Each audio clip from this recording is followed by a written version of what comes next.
Class 12th economics बच्चे। जैसे कि आपका चैप्टर नंबर 7 चल रहा है aggregate supply, aggregate demand and related aggregates. बेटा मैं आज इसके ऊपर बेटा आपका नेक्स्ट कंसेप्ट ले रही हूँ। कल हमने पढ़ा था एमपीसी यानी कि मार्जिनल प्रोपेंसिटी टू कंज्यूम के बारे में।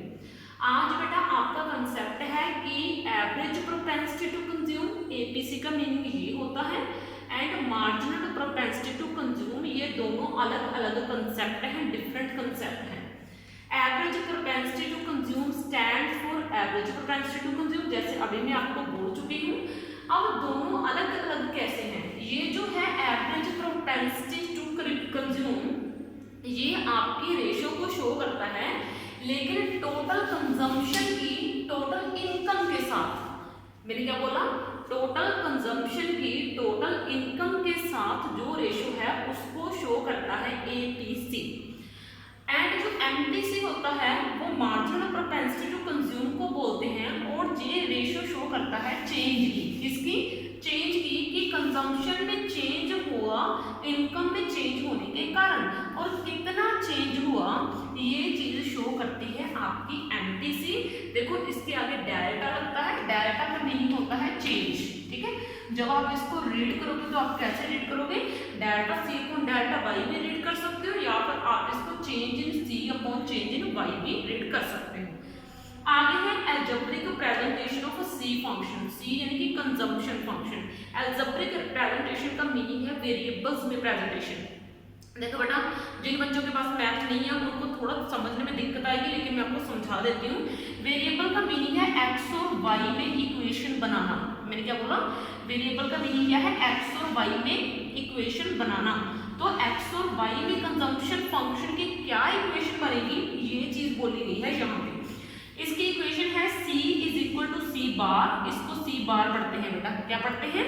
सी बार प्लस डी वाई, यानी कि कंजम्पशन आपका निकलेगा सी बार में। सी बार का मीनिंग होता है मिनिमम कंजम्पशन। मिनिमम यानी कि जब आपकी इनकम जीरो होगी तो मिनिमम कंजम्पशन का मीनिंग है भाई जितना तो आप कंजम्पशन करोगे ही करोगे। यानी कि अगर आपकी इनकम जीरो भी है तो भी आपको पता है कि आपको रहने के लिए, आपको खाना पीना की खाने पीने के लिए चीज़ों की जरूरत तो पड़ती है, वो चीज़ें जरूर जीरो नहीं होगी। तो इसका मतलब आपका क्या है? यानी कि आपकी जो है इनकम जीरो हो सकती है, लेकिन कंजम्पशन का एक मिनिमम लेवल हमेशा रहता है। मैंने क्या बोला? इनकम जीरो हो सकती है, लेकिन कंजम्पशन का एक मिनिमम लेवल हमेशा रहता है।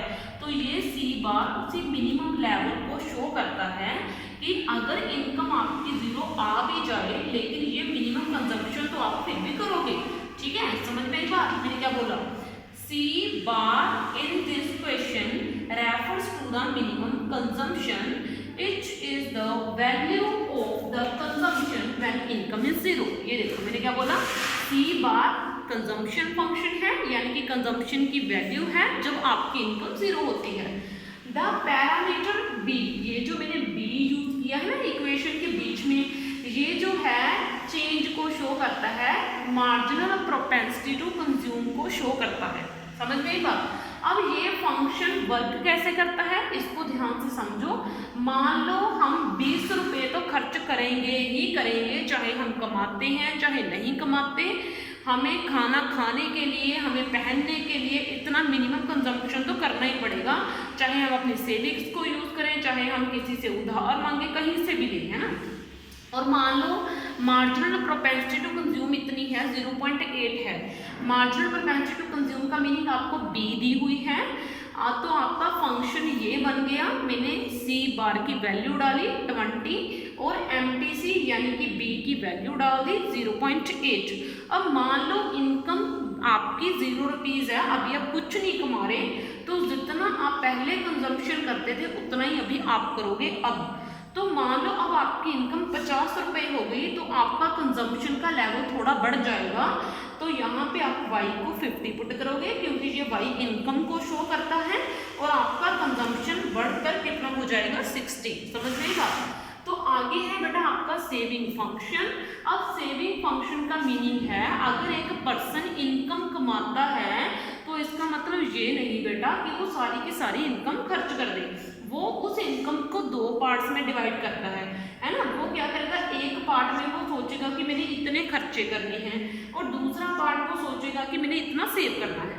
तो इनकम यानी कि Y is equal to 2 parts में डिवाइड हो गई, कंजम्पशन यानी कि जितना आपने खर्च करना है प्लस सेविंग जितना आपने सेव करना है।